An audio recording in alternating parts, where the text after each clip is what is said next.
Halifax International Security Forum. It's great to be here once again. There's going to be a lot to talk about. In the past few days, a lot of people have been calling me and writing to me, and they say something like, I really like the agenda, democracies, doodads, destiny, it's all good, all these Ds. Sounds really great, but what does it all mean? Isn't Halifax a security conference? What does democracy have to do with international security? It's a good question. The answer, of course, is that democracy has everything to do with international security. No democracy, no security. So if you read the 24 words of this year's Halifax agenda closely, you will find in chronological order the secrets of a democratic society's success. Democracies don't despair. Democracies defend differences. Democracies discover dreamers, design doodads, defeat dictators.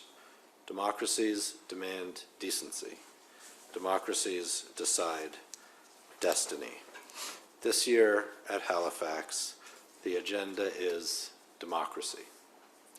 I want to thank Minister McGuinty both for hosting the forum this weekend. It's a privilege to get to know you over the past few months, and I really am looking forward to this weekend and getting your impressions on Sunday about how it all goes. So, Minister, thank you so much. Good. Thank you very much, Peter, and good afternoon, everyone. Bonjour à toutes et à tous. On behalf of the Government of Canada, it's a pleasure to welcome you to the Halifax International Security Forum. We are honored once again to co-host this remarkable gathering of leaders, thinkers, practitioners who are committed to strengthening peace and security around the world. C'est ma première participation à ce forum à titre de ministre de la Défense nationale. Et je peux déjà vous dire que l'importance de cet événement est évidente. Depuis 2009, ce forum réunit des partenaires du monde entier pour discuter franchement des enjeux qui menacent nos démocraties. This forum has become one of the world's preeminent venues for strategic dialogue among free and like-minded nations. It's a place for rigorous debate, for thoughtful engagement, and a shared sense of responsibility. Today, the international security environment is more complex, and it's more dangerous than at any time since the end of the Cold War. The rules-based international order, an order that has supported decades of stability, decades of unprecedented prosperity, is being challenged on multiple fronts. De la guerre persistante en Europe aux tensions grandissantes dans l'Indo-Pacifique, des campagnes de désinformation aux impacts déstabilisants des changements climatiques, ces menaces ne sont pas abstraites, elles touchent directement nos populations, nos économies et nos valeurs. They are real, immediate, and consequential for every nation represented here. And that's why we've come to Halifax, to renew our commitment to democracy, to defend freedom, human dignity, and the rule of law, and to strengthen the partnerships that allow us to face adversity together. Je tiens à remercier Peter ainsi que ceux qui travaillent sans relâche pour faire de ce forum un succès année après année. Votre dévouement crée un espace essentiel pour la coopération internationale. History shows us that moments of profound challenge are also moments of profound courage. And it turns out, moments of profound opportunity. Time and again, when democracies have been tested, we've responded with resolve, with clarity, and most importantly, with unity. Together. Nous devons continuer dans cette voie. Nous devons faire preuve de solidarité et de leadership collectif. So as we gather here today, our task is clear. To speak honestly, to listen with intent, and to collaborate with purpose. To reaffirm not only our shared values, but our shared responsibility to shape a safer, more resilient, and a more peaceful world. Canada is ready to meet that responsibility. Le Canada est prêt à faire sa part. Thank you very much. Merci beaucoup. I'm happy to take any questions you might have. Mr. McGuinty, U.S. Ambassador Pete Hoekstra has recently said that the success of the ongoing trade talks between our two countries are very much dependent on the purchase of the Lockheed F-35 fighter jets. What do you think about that? The review of the F-35 acquisition project continues. It is one that is going to take the time it's going to take. We're going to get this right. This is a major acquisition for Canada. And this is something that I've stated unequivocally on many occasions before. The review continues. Have you read the review? Minister, have you read the review? The review continues. And when it's in final form, I'm sure I'll get a copy of it, but it continues. Why is it taking so long for there to be a decision made on this important decision? This is a very important decision for Canada. It's a very large acquisition for Canada. It's important in terms of relationship, not just with one country, but other countries. It speaks to the binational command at NORAD. It does many things. But we're going to take the time we need to make sure we get this right. Est-ce que ça vous met de la pression quand même, les propos de l'ambassadeur américain sur la décision à prendre? No. Puis, est-ce que vous sentez que cette fin de semaine, vous aurez vous-même une pression? Parce que d'un côté, vous avez votre homologue suédois qui est sur place. Vous avez aussi des sénateurs américains. Est-ce que vous serez courtisé? J'imagine que oui. Mais l'important, c'est que le Canada, c'est un pays indépendant, souverain. Nous allons prendre le temps nécessaire pour prendre la bonne décision. C'est une décision complexe, avec beaucoup de considérations, beaucoup d'enjeux. Et on continue l'évaluation. C'est en place, ça continue. Et quand c'est fini, ça va être fini. The U.S. administration has basically put a ban on Republicans or administration officials attending events like this one. We have one Republican, I think, in the congressional delegation. The delegation is half and half. Okay, well, more than I thought. But nevertheless, the Trump administration's withdrawal from international forums such as this, does that tell you anything about their intent to engage going forward? I've always believed that dialogue is an essential precursor for negotiation and progress. We are cooperating with our American colleagues, neighbors. We work every day on security, intelligence, and defense issues.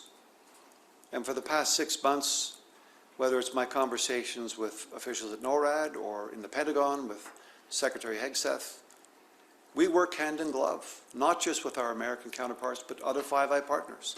That hasn't changed. What the United States does in terms of its approach to multilateral engagement is its decision. It's up to them to make that decision. But we do have a good, strong congressional delegation here. We're looking forward to meeting with them. Yeah, Peter, what has it been like trying to reach out to the Trump administration? Well, I have their phone number, they have my phone number, and they know where we are.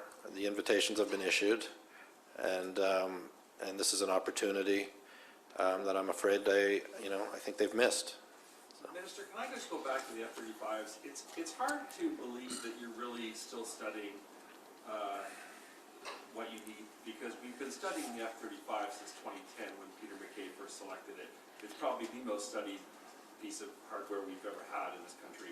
And there's a general predisposition against mixed fleets. Mr. Carney said we're not going to have a mixed submarine fleet. Mixed fleets being two supply chains, 2 sets of technicians. It's complicated. So are you seriously considering buying a 4th generation Gripen instead of the 5th generation F-35 that the RCAF loves?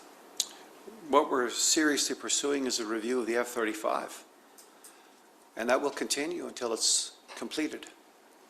And there are many factors in the acquisition of a fighter aircraft fleet for Canada.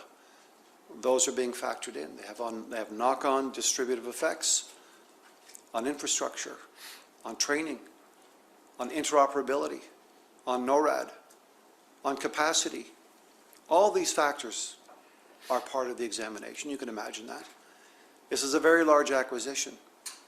And I know it is important to discuss the F-35 or submarine procurement.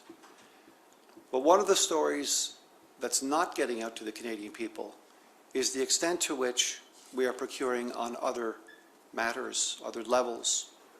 For example, we're procuring an entire new system of generators for the Canadian Armed Forces. That may appear to be trite, but it's not when you're in the field. And you can't operate a field hospital because you haven't got generators that don't work interoperably. We're procuring kit, rifles, ammunition, equipment, trucks, LAVs, ambulances. We are procuring top to bottom. We are rebuilding 33 Canadian bases.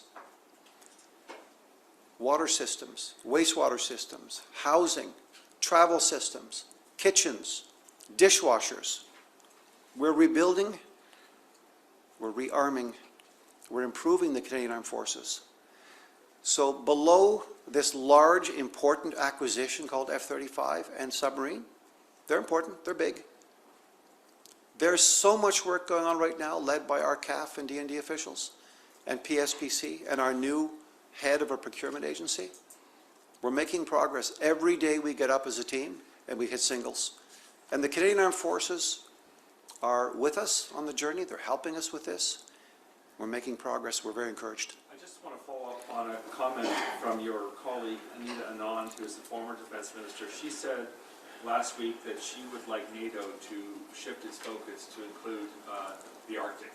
That is, instead of just looking at defending the eastern flank of NATO, we need to make it a serious part of the mandate of NATO to focus on the Arctic. Do you agree with this, and can you share any thoughts you have about how this might happen? I think she's right. It is important for NATO to remember that there is an Arctic to defend. It's important for us to remind our NATO partners that Canada is playing a predominant and prominent role in the Arctic. Those are the conversations we had last week with my Swedish counterpart, that we're pursuing with other Nordic countries, that we're pursuing with Scandinavian countries. It's important for us to make sure that the Arctic domain is well defended, well monitored, that we demonstrate our sovereignty in that space. And asking our NATO allies to be more cognizant of this is part and parcel of what we're doing. They are already, many NATO allies are already playing in this space, working with us in the Arctic. It's not an unusual request that the minister has made or reminded NATO members of.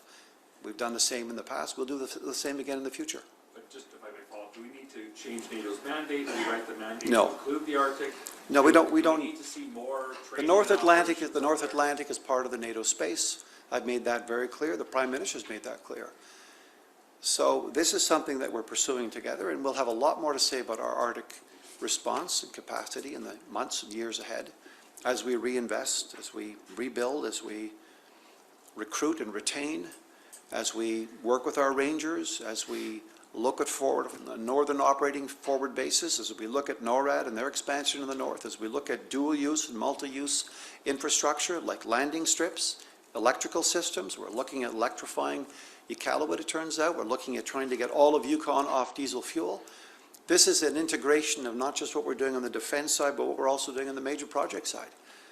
We need to make sure that we protect our security and sovereignty in the north, and we need to do this with our Indigenous peoples, our first partners in this effort. I spent some time yesterday talking to Natana Bet about this, and I'm meeting with many, if not all, of the Inuit leaders on Monday. So this question of Arctic is profoundly important for Canada. We have a special responsibility. Another question on the F-35, please, Minister. Tom Lawson, the former Defense Chief of Staff, has said recently that nothing comes close to the F-35 F-35 in terms of a modern fighter aircraft. He said that if we end up with a Gripen or some other fourth-generation fighter, that the Canadian Armed Forces will be left far behind. How do you respond to that? I have a lot of respect for Tom Lawson. The F-35 is still under review. Monsieur McGuinty, est-ce qu'on peut s'attendre à une décision d'ici la fin de l'année? Parce qu'il faut quand même laisser aller nos F-18. là. Est-ce que vous prévoyez une réponse sur les 35, une décision d'ici la Nous fin de l'année? avons environ 7 ans avant 7 à 8 ans avant la fin des CF-18. Nous sommes évidemment en contact régulièrement avec la commandante des forces de l'Air Force canadien, l'aviation royale du Canada, merci. Et donc on continue, nous sommes en mesure de continuer à participer dans les exercices de NORAD, de fournir l'essentiel. On travaille l'un à côté de l'autre. Donc, c'est une question de poursuivre l'étude jusqu'au point où nous avons ce que nous voulons pour prendre la décision finale. Donc, vous ne pouvez pas garantir que d'ici la fin de l'année, il y aura une décision prise. Je ne suis pas en mesure de préjuger le temps ni les détails de la revue. Ça continue. Et comme j'ai dit, et je le répète encore une fois, on va continuer, ça va continuer jusqu'au moment où c'est fini. Has there been any progress in convincing? Sir, just go back over here, yeah. As a member of the Five Eyes and also as the other member of the G7 in the Western Hemisphere, how does Canada view what looks to be a new Monroe Doctrine that the Trump administration is asserting in the Western Hemisphere, in South America? Numerous instances, but Colombia and Venezuela are foremost in mind these days with the missile strikes on alleged drug smugglers. Does Canada still contribute to intelligence sharing in that area? And how does Canada view these assertions of the right to interfere in the affairs of other democracies? I think as Minister Anand said, the question of legality or illegality in that front is one left best to the United States of America as a sovereign and secure nation. Canada is not involved in these questions around Venezuelan boats. Our participation with the United States is legal. We monitor this carefully, and we will continue to work hand in glove, side by side with the U.S. When it is in Canada's and our continent's interests. Earlier this week, the Israeli military said that Canada was among several nations sending delegates to what they called an international seminar for lessons learned from the war on Gaza. Can you confirm that Canadian officials took part in that, and what were they gaining from this participation? What I can confirm is that Canada is monitoring and participating in discussions about what might happen when this ceasefire hopefully transitions into a formal end to the war, and that reconstruction can begin. That's as far as I can share in terms of information. This peace plan, which was negotiated by the White House and other actors in the region, as one that's going to be operationalized. What role Canada may play remains to be seen. The international seminar was specifically about lessons learned from the war on Gaza. What lessons can Canada learn from the war on Gaza, in your opinion? Do you have an hour? Not to be facetious, but there are many lessons to be learned. I wasn't in the room. I'm sure all countries are watching this carefully. I can't confirm whether we had officials there or not. I can come back to you on that. But I think that it's important for us to reflect, and I know our officials and our Canadian Armed Forces are reflecting on whatever lessons we can learn and derive from that tragic situation. Minister, I wonder if we could just go to Ukraine.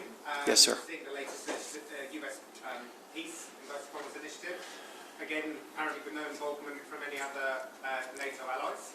Does this not just show that essentially you need a big stick in the form of hard power to have a seat at the table?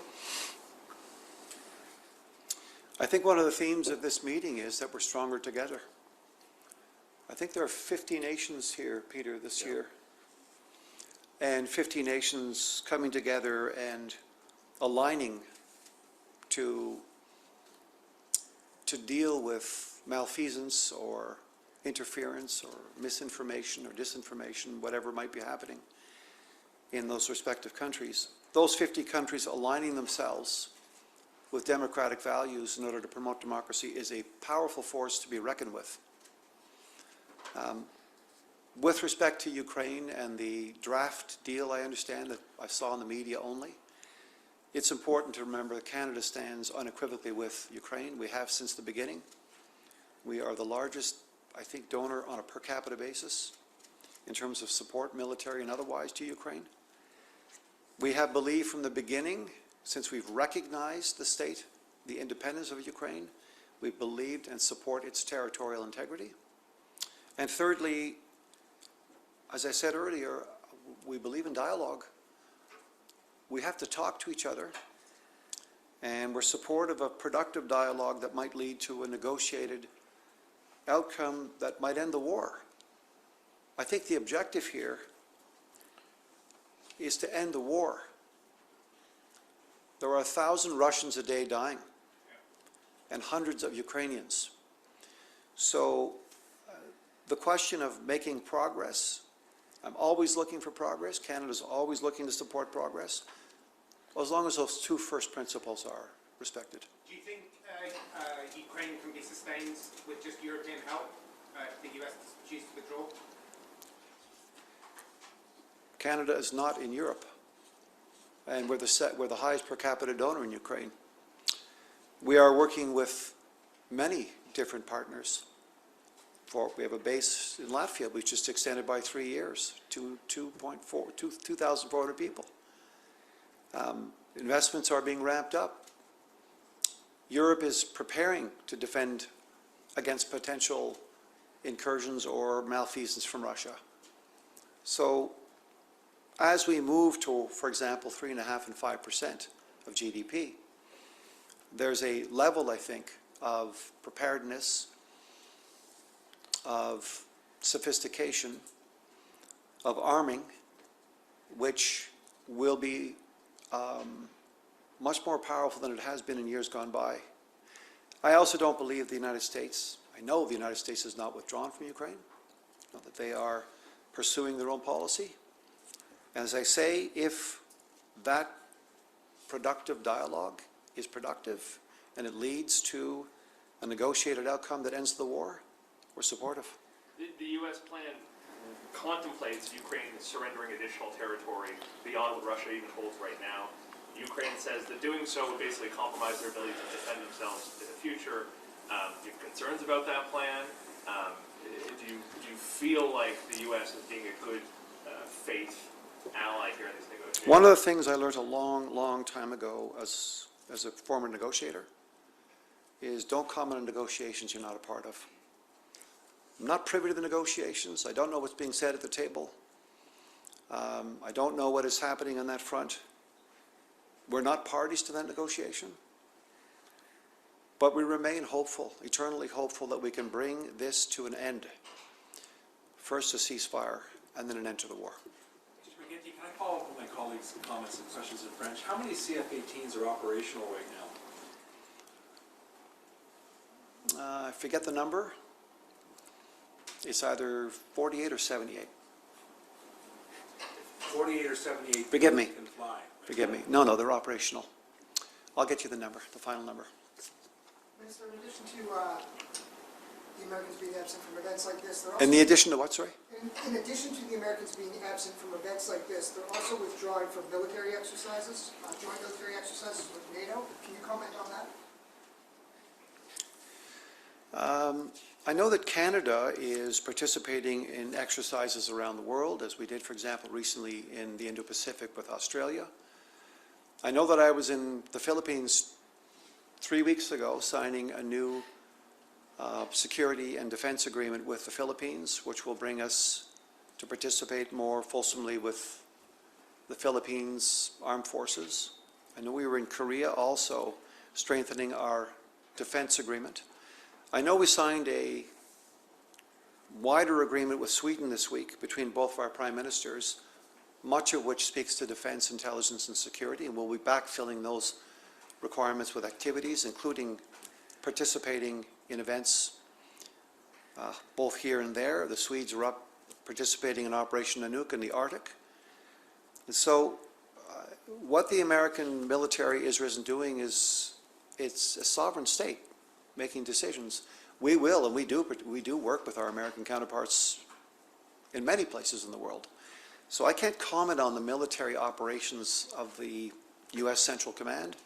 When I met with the Secretary of War, Secretary Hegseth, we had a very good conversation about continuing cooperation on many fronts, including integrated air and missile defense, including NORAD and the modernization that we're bringing to bear with $39 billion announced 2 years ago.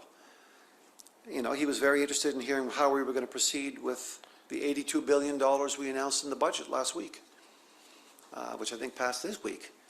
Feels like last week. So we're moving forward. Canada is rebuilding, rearming, expanding. We're moving internationally. We have operations in different parts of the world. We do have the largest Baltic operation, 14-nation multinational brigade that we are commanding. So we're bearing down on our responsibilities. We're working and partnering where we can with any ally with whom we want to work.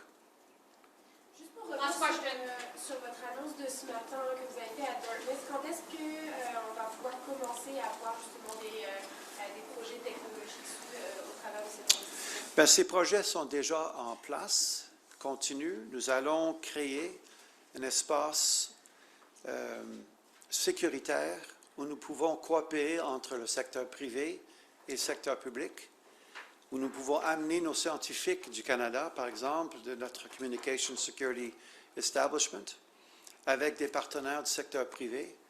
Le Premier ministre arrive du Moyen-Orient, où il est à la recherche de partenaires. Nous allons poursuivre des joint ventures entre nos compagnies. Mais ce qui est vraiment fortement important ce matin, c'est que nous allons avoir en place, finalement au Canada, une place où nos compagnies puissent comprendre et peuvent savoir quels sont les besoins des forces armées canadiennes. Mais ça commence quand? Ça commence aujourd'hui. Any progress in getting the F-35 depot located in Canada? As- Concern for our allies to be able to repair, upgrade, service that outside of the U.S. Any progress? Sounds to me like a part of the F-35 review. Thanks very much, everybody. Minister. Got to go. Take care. Thank you.